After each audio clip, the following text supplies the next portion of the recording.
अगर ये one nation one language ही करने या वन नेशन वन रूल ही बनाना है तो डेमोक्रेसी किस बात के लिए बनाई थी? डेमोक्रेसी इसी बात के लिए बनाई गई थी क्योंकि अपना जो देश है ये सभी वर्गों को इकट्ठा रखने वाला देश है। इसमें हिंदू भी रहते हैं, सिख भी रहते हैं, मुसलमान भी रहते हैं। अब किसी का रूल आप किसी के ऊपर थोप नहीं सकते। अब हिंदू का रूल आप किसी मुसलमान पे नहीं थोप सकते, मुसलमान का रूल आप किसी के सिख पे नहीं थोप सकते ना। ये डेमोक्रेसी इसीलिए ही बनाई गई थी। अब ऐसे हम मोदी जी को कैसे चुनते हैं? हम सीधा डायरेक्ट मोदी जी को तो वोट नहीं डालते ना। हम अपने यहाँ पे एमपी चुनते हैं, हम एमपी चुन के आके वो अपना एक पीएम चुनते हैं। और यहाँ पे हम पहले सीएम जो चुनते हैं वो हम अपने एमएलए चुनते हैं, एमएलए आगे एक सीएम चुनते हैं। डायरेक्ट तो हम चुनते ही नहीं है, डायरेक्ट तो अमेरिका में होता है। तो इसका मतलब अमेरिका की भाषा बोल रहे हैं मोदी जी।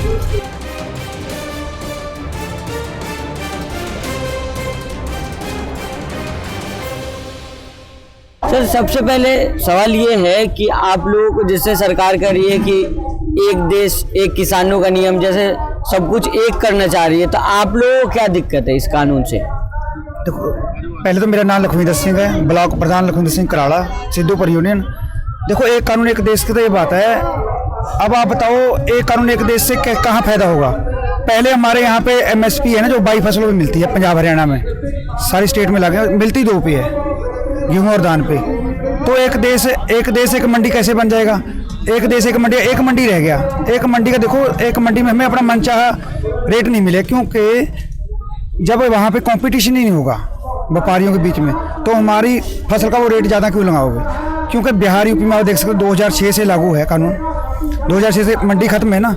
वहाँ पे बताओ, वहाँ की जीरी और जो चोना है वहाँ से आता है, और हमारे यहाँ पे बिकता है कि वहाँ से 800 या 1000 रुपये ले रहे हैं। हमारे यहाँ पंजाब में आकर बिक रहा है। क्यों बिक रहा है? अगर ये कानून अच्छे होते तो वहाँ का किसान क्यों परेशान होता? वहाँ के जो भी किसान है ना, 7-8 एकड़ वाला किसान हमारे यहाँ पे आकर मजदूरी कर रहा है, हमारे मंडियों में, हमारे खेत में और अदर स्टेट्स में जाकर कोई भी काम कर रहे हैं। वो तभी कर रहे हैं ना, अगर ये कानून अच्छे होते तो फिर हम विरोध क्यों करते? हम तभी विरोध कर रहे हैं ना। हमने देख लिया ना, सभी स्टेट का हाल देख लिया ना पहले क्या हुआ है। आप देखिए, बिहार की जो मंडी थी ना पहले, बिहार यूपी की एएमसी आने से पहले, अब उनकी हालत क्या है? खंडर बन गए वो। क्योंकि जो प्राइवेट फैक्टर खड़ा होता है ना, वो सरकारी चीज़ को तबाह कर दिया। देखो, बीएसएन को ख़त्म करने के लिए जियो सिम लाए, इन्होंने 1 साल नेट फ्री दिया। अब इनका नेट पैक कितना है? 500-550 का। अब पैसे कमा रहे हैं। बीएसएन का इन्हें ख़त्म कर दिया, लोगों ने नंबर ले लिया और लोगों के नंबर कॉन्टैक्ट ज़्यादा चले गए। अब डिवाइड करा रहे हैं, उसको कॉन्टैक्ट करा रहे हैं, अब दूसरा चैनल बदला रहे हैं अपने मोबाइल को, लेकिन वो कनेक्शन छोड़ तो नहीं सकते थे। अभी हो ना, अब कैसे करोगे आप? यही है ना, एक मंडी एक देश में बहुत बड़ा नुकसान है। आपको पता ही है, जो पता है हमने आपको बता दिया। हमें फसल मिल नहीं मिलेगा पूरा। कॉन्ट्रैक्ट फार्मिंग की भी बात हो रही है, तो इस पे आप लोग क्या राय है? मतलब आप लोग क्यों इसका विरोध कर रहे हैं? देखो, कॉन्ट्रैक्ट फार्मिंग का ऐसे है, उन्होंने ना जो कंपनी अडानी बानी है, उन्होंने 2-2 हज़ार 5-5 हज़ार एकड़ का फार्म बनाना है। देखो, बीच में किसी में 2 बीघा ज़मीन है, किसी में 2 एकड़ है, किसी में 4 एकड़ है। वहाँ पे किसी को अपनी ज़मीन का नहीं पता चलेगा कहाँ पर है। उसमें एक और चीज़ लिखा हुआ है कि कॉन्टैक्ट करते हैं जो फार्मिंग के साथ करेंगे, उसके साथ किसान एग्रीमेंट तोड़ेगा तो उसे हर्जाना देना पड़ेगा। आप देख लो, यहाँ आंध्र प्रदेश की बात है, वहाँ पे एक कॉन्ट्रैक्ट फार्मिंग के साथ उन्होंने फसल उगाई थी। कंपनी ने जवाब दे दिया कि हमें आपकी फसल नहीं उठाएंगे। किसान ने उठाकर अपने आलू थे वो बाजार में बेच दिए। कंपनी ने उन पर हज़ारों करोड़ों का हर्जाना ठोक दिया। क्यों ठोका? इसमें किसान को हक नहीं है कोर्ट जाने का। अगर कोर्ट नहीं जाएगा, एसडीएम तक जाएगा। एक एसडीएम किसकी मानेगा? एसडीएम किसकी माने? सरकार की माने। सरकार किसकी मानेगी? अडानी बानी की मानेगी, या कोई बड़ा व्यापारी, कोई भी उसकी मानेगी, हमारी थोड़ी मानेगी। इसलिए कॉन्ट्रैक्ट फार्मिंग में ये नुकसान है हमें। सर, जिस तरह से कहा जा रहा है कि इस कानून को मोदी सरकार कर रही है कि इसमें अब कुछ बचा नहीं है, लेकिन वो आप लोग कह रहे हैं कि नहीं, उसको ख़त्म करने के लिए, तो वो ख़त्म करने के लिए तैयार नहीं है। क्या कुछ करेंगे और क्या करना है आगे, क्या कुछ करेंगे आप लोग? देखिए, जो वो कह रहे हैं ना, इसमें खामियां नहीं। पहले तो वो कह रहे थे इसमें कोई खामी नहीं, अब वो मानते हैं ना, वो 14 खामियां कह रहे हैं कि जो 14 खामियां हैं वो हम दूर करेंगे, कमी है। वो मान तो गए ना कि ये गलत है। अब हमें ये बताओ, जब उसमें खामी मान रहे हैं वो पहले ही, तो हमें खामियों से कुछ नहीं फ़र्क पड़ेगा। खामियों से फिर वहीं फिर रहेगा, क्योंकि इसके एक लाइन का 1-2 स्टेप है।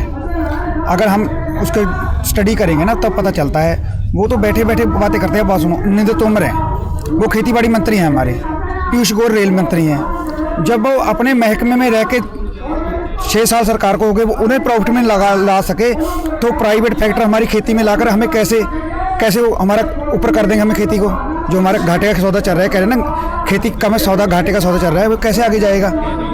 ये नहीं है, ये नुकसान है हमें। तो ये 5 बिल हो गए अभी। एक बिजली बिल बना दिया इन्होंने, एक बनाया जो किसान आग लगाएगा रहंद खूंद को पराली दिनों, उसमें बनाया है। ये हमें नुकसान उसी का है जो हमारे पास 5 बिल बने, 5 के 5 रद्द होने चाहिए। हमें रद्द कराने के अलावा हमारे पास कोई चारा नहीं। देखो हम शांतमय तरीके से बैठे हैं, 27 तारीख से यहाँ बैठे आए हुए हैं। उससे पहले हम पंजाब में बैठे थे, सभी अच्छी तरह। कहीं नुकसान हुआ कोई? अभी तक हम शांतिपूर्ण बैठे हैं और शांतिपूर्ण नहीं बैठेंगे। हम अपना संघर्ष जारी रखेंगे जब तक ये बिल रद्द नहीं होते। हमारी तो एक ही मांग है। सर, एक तरफ ये भी अफवाहें फैलाई जा रही हैं और कहा भी जा रहा है कि बस पंजाब के किसान ही क्यों इसका विरोध कर रहे हैं, इस बिल का, बाकी और देश के किसान क्यों नहीं कर रहे हैं?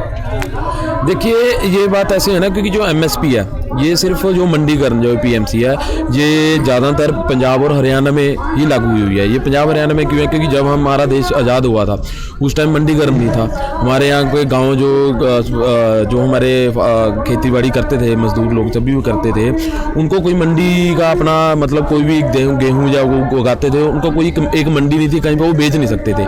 उसी को एक प्रॉपर सिस्टम बनाने के लिए APMC एक्ट बनाया गया था, जिसमें मंडीकरण बनाया गया कि कोई भी किसान है अपना कोई भी गेहूं है, चावल है, वो अपना लेके आएगा, यहाँ पे बेचेगा। कोई सरकार ने उसके ऊपर MSP लगाई और अपना वो घर का सारा कारोबार वो चलाएगा। इसके लिए वो उस टाइम का मंडीकरण जो है वो पंजाब हरियाणा में ही बनाया गया था, क्योंकि ज़्यादातर जो पैदावार होती थी वो पंजाब हरियाणा में होती थी, और इसीलिए जो ज़्यादा इफेक्ट पड़ेगा वो पंजाब हरियाणा के लोगों को पड़ेगा, उधर नहीं पड़ेगा। ठीक है ना। और इसी बात से अब आप ये भी देख लो, अब ये बोलते हैं कि बिहार में ऐसा कर दिया, अब मोदी जी बोलते हैं कि बिहार जो मॉडल है वो हम पंजाब में ला देंगे। तो बिहार मॉडल आप कितना अच्छा समझते हैं कि बिहार मॉडल ज़्यादा अच्छा है पंजाब के मॉडल से? अब अगर ज़्यादा अच्छा होता तो बिहारी लोग पंजाब में काम करने क्यों आते, कहीं और स्टेट में क्यों जाते? इसका ये रीज़न है बहुत। नहीं, विरोधी बात मैं बताता हूँ। आप कह रहे हैं जो पंजाब में विरोध पता क्यों उठा? पहले क्योंकि पंजाब के जागरूकता होता है, एजुकेशन, जहाँ अब कहीं भी ला लो। अब बिहार भी जनता है, अब जो जैसे जैसे ग्रेजुएशन जागरूक एजुकेशन पढ़ रहे हैं, सभी पढ़े लिखे हुए हैं, वही विरोध करेंगे। पहले उन्हें पता नहीं था। वो आधी से ज़्यादा आबादी पंजाब, हरियाणा और अदर स्टेट में नौकरी करने के लिए जाती है, इसलिए वहाँ पे विरोध नहीं हुआ। 2006 से लागू है। अब वहाँ की हालत देखिए क्या है। ये बात गलत है कि पंजाब में अकेला पंजाब का किसान परेशान। आप यहाँ जाकर देखो, गुजरात, MP, किस अदर स्टेट कोई नहीं है जहाँ से किसान ना आया हो। आप आधार कार्ड देख सकते हो। ये बात है। अभी मैं एक और बात बताता हूँ आपके माध्यम से। रात इन्होंने कुंडली बॉर्डर थाने में पर्चा दर्ज हुआ हमारे 1000 किसानों पे। कह रहे हैं इन्होंने रेड लाइट एरिया में ये गए हैं जहाँ पे जाने की मनाही है कोरोना के कारण, कि ये कोरोना फैला रहे हैं। उन्होंने 2-4 धाराएं और लगाई हैं। हम इसकी सख्त निखेधी करते हैं, सख्त शब्दों में निखेधी करते हैं। हम चाहते हैं कि ये जो पर्चे रद्द करिए ना, FIR दर्ज किया है 1000 किसानों पर, ये रद्द की जाए। ये खट्टर सरकार और मोदी जी की सरकार की बौखलाहट का नतीजा है जो किसानों पर FIR दर्ज कर रहे हैं। क्योंकि ये FIR दर्ज करा के एक माहौल पैदा करना चाह रहे हैं कि किसानों को यहाँ से उखाड़ देंगे, फेंक देंगे। नहीं, हम यहीं पे रहेंगे, हम यहीं संघर्ष करेंगे। हमें देखो, हमें FIR पर्चे से कोई फर्क नहीं पड़ता। ये FIR हमारे लिए कोई बड़ी बात नहीं। किसान यूनियन पे जो किसान कोई भी व्यक्ति संघर्ष करता है, ऐसी मुश्किलें आती रहती हैं। ये मुश्किल कोई बड़ी नहीं है, मुश्किल छोटी है। हम संघर्ष जारी रखेंगे। तकरीबन 2 महीने आप लोगों ने पंजाब में प्रदर्शन किया है। वहाँ की सरकार से क्या कुछ उम्मीदें मिली? क्या वहाँ की सरकार से आप लोग कितने संतुष्ट हैं? अब क्यों आप लोग फिर यहाँ दिल्ली की तरफ कूच किए? संतुष्ट नहीं है, वहाँ की सरकार से भी संतुष्ट नहीं है, क्योंकि जो कैप्टन अमरिंदर सिंह जी ने चोन भैंस टूल आया था उसका उन्होंने पूरा नहीं किया। अभी किसानों के हित में कोई सरकार नहीं है। हमने वहाँ पे प्रदर्शन किया क्योंकि हमारा बहुमत ज़्यादा है वहाँ पे, इसलिए सरकार को किसानों और जथेबंदियों के आगे झुकना पड़ा। किसानों के आगे हमारे साथ मजदूर भी हैं, सभी वर्ग है, हर एक वर्ग है। किसान अकेला नहीं है अभी, क्योंकि किसान के साथ हर वर्ग चलता है, सभी वर्ग पिसेगा। अगर किसान ही खत्म होगी सभी मरेंगे, क्योंकि वहाँ सरकार को 2022 दिख रहा है, यहाँ पे 2024 दिख रहा है कि तभी लिए सभी सियासी पार्टियाँ अपनी सियासी रोटी सेक रहे हैं किसानों के ऊपर। लेकिन हम आपको यहाँ देख लेना, आपको माध्यम आप यहाँ पे घूम रहे हो, हम किसी अदर जो भी पार्टी का व्यक्ति आता है हम उसे यहाँ स्टेज से बोलने नहीं देते, क्योंकि हम इसे सियासी रंगत नहीं देना चाहते। ये किसान आंदोलन, संयुक्त भारत का आंदोलन बन गया। अभी ये हम संयुक्त भारत किसान आंदोलन बन गया। हम किसानी आंदोलन की बात करेंगे यहाँ से जो करेगा कोई पार्टी का, अगर किसान के झंडे के साथ आएगा उसका मोस्ट वेलकम है, अदरवाइज नो, एंट्री नो है इसकी। जैसे मैं बोलता हूँ, जैसे आपने पहले बोला कि वन नेशन वन रूल की बात की, या पहले हुआ था वन नेशन वन लैंग्वेज की बात हुई थी। तो अगर ये वन नेशन वन लैंग्वेज ही करने या वन नेशन वन रूल ही बनाना है, तो डेमोक्रेसी किस बात के लिए बनाई थी? डेमोक्रेसी इसी बात के लिए बनाई गई थी क्योंकि अपना जो देश है ये सभी वर्गों को इकट्ठा रखने वाला देश है। इसमें हिंदू भी रहते हैं, सिख भी रहते हैं, मुसलमान भी रहते हैं। अब किसी का रूल आप किसी के ऊपर थोप नहीं सकते। अब हिंदू का रूल आप किसी मुसलमान पे नहीं थोप सकते, मुसलमान का रूल आप किसी के सिख पे नहीं थोप सकते ना।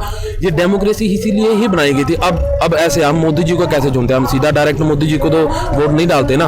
हम अपने यहाँ पे एमपी चुनते हैं, हम एमपी चुन के आके वो अपना एक पीएम चुनते हैं। और यहाँ पे हम पहले सीएम जो चुनते हैं वो हम अपने एमएलए चुनते हैं, एमएलए आगे एक सीएम चुनते हैं। डायरेक्ट तो हम चुनते ही नहीं है, डायरेक्ट तो अमेरिका में होता है। तो इसका मतलब अमेरिका की भाषा बोल रहे हैं मोदी जी।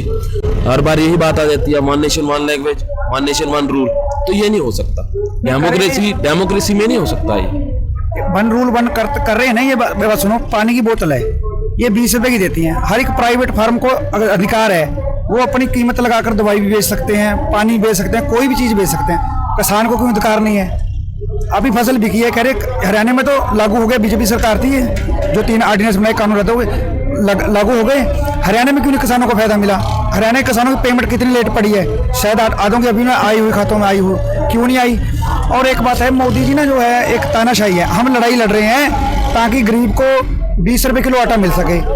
मोदी जी लड़ रहे हैं कि अडानी अंबानी 150 रुपये किलो आटा बेच सकें। ठीक है, हम लड़ रहे हैं कि अडानिस्तान ना बन जाए, यहाँ पे अफगानिस्तान ना बन जाए। हम लड़ रहे हैं हमारा भारतीय रहे, भारत देश भारतीय रहे, अडानिस्तान अफगानिस्तान ना बने। ये देश जो है ये मोदी नहीं चला रहा है, बीजेपी नहीं चला रहे हैं, अंबानी अडानी चला रहे हैं। तो ऐसे तो फिर मोदी को साइड हटा के अंबानी जी को खुद खड़ा होना जाना चाहिए। ये चुनाव में हम सीधा ही उन्हीं को वोट दे देंगे। तो सीधा पिक्चर तो क्लियर होना कि यहाँ आ रहा है मोदी जी नहीं, वो सीधा वही चला रहे हैं। वो माने भी हैं एक मीटिंग में उन्होंने खुद कहा भी है, तोमर जी ने भी खुद कहा है कि अगर आज हम आपका बिल ये रद्द कर देते हैं आपके कहने पे, तो कल को तो अंबानी अडानी आ जाएंगे, फिर उनकी बात हमें माननी पड़ेगी। तो यहाँ से सीधा साफ स्पष्ट पता लगता है कि ये जो बिल है सिर्फ अंबानी अडानी के लिए बनाए गए हैं, ये फार्मर के लिए नहीं बनाए गए। अगर फार्मर के लिए बनाए होते तो इतना आंदोलन, ये हम 2 महीने वहाँ पे बैठे, 12-15 दिन यहाँ पे हो गए, तो जब तक का सरकार को पता नहीं लगा।